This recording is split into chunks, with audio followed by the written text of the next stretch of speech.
So we've been seeing a lot of surveys and articles come out about Canadian debt, and unfortunately, Canadian debt is the highest it's been in close to 2 decades. And as a matter of fact, a lot of Canadians are skating on thin ice and are probably as close to $200 away from not being able to afford their monthly obligations. So you know what we often get is we have folks that say, okay, well, what should we be doing? How should we be handling debt? And I think there's three things that you can look at.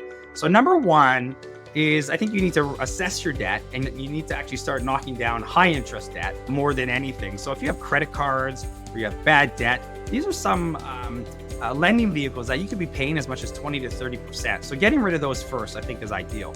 The second thing you can look at doing is focus on one debt.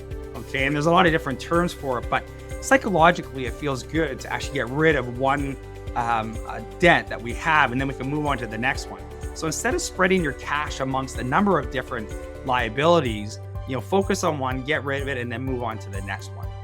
Okay. And then the third one, I think, is more from a tax point of view, and it's maximizing your actual dollar. So as an example, and this might not be for everybody, so you do have to speak to someone, but perhaps you make an RSP contribution if it makes sense, and then you take that refund. You get the money back from the government, take that refund, and you can actually sock it away on debt. So now you're doing two things. You're kind of saving for tomorrow, and you're addressing your debt today. Okay.